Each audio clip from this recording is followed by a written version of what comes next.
অনেক প্রকার শরীয়ত আমি দেখতে পাই। তুমি শরীয়তের বিষয়ে কি জানবে? কারণ তোমার গোষ্ঠীতেই নাই শরীয়ত। হ্যাঁ, গোষ্ঠীর মধ্যে শরীয়ত থাকতে পারে, সে তিনি বুঝতে পারে ওনার বংশধরের মধ্যে নাই শরীয়ত। শরীয়ত অনেক বড় ভাই,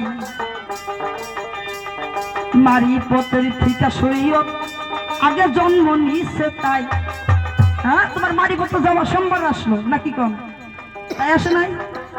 মারিফত কিন্তু যাওয়া সোমবারে আসছে। আর আমার শরীয়ত অনন্ত অনন্ত বছর আগে আমার শরীয়তের সৃজন হয়েছে।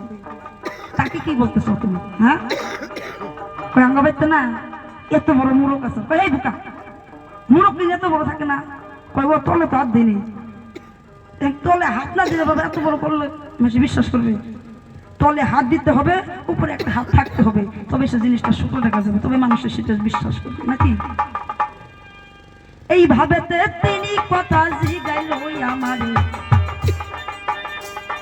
এই শরীয়ত সর্বপ্রথম কোথায় ছিল গিয়ে বলবো কথা তোমার ধারে, বলবো কথা তোমার ধারে।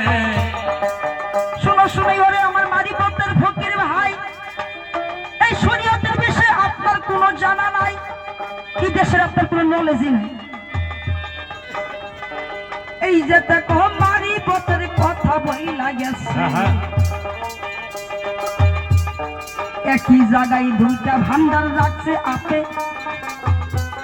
একই জায়গায় দুইটা ভান্ডার আপে সাই রঞ্জনে তিনি রেখেছে। জায়গাটা একটাই, পাতিল কিন্তু দুইটি, একটা সবজির পাতিল থাকে আর একটা ভাতের পাতিল থাকে, থাকে না?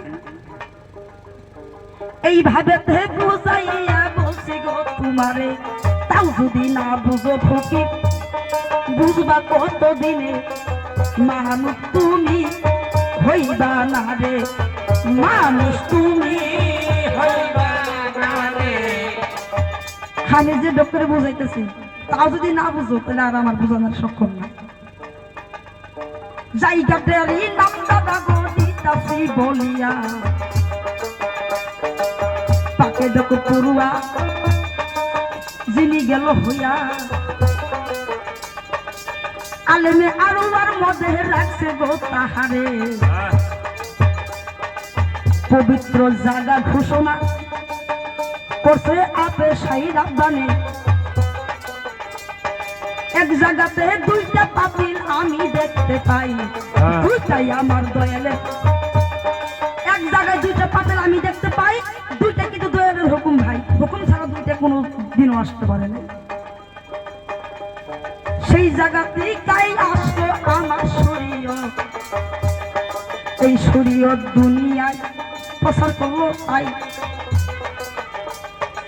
একই জায়গায় দুইটা ভান্ডার ছিল, একটা এসটি পিয়ালা, পিয়ালার ভান্ডারটা তোমার কাছে আছে ভাই, আর শরীয়তের ভান্ডারটা আমার দয়াল রাসূলের কাছে। আমার দয়াল রাসূল মেরাজে না গেলে কিন্তু শরীয়ত আনতে পারতো কি?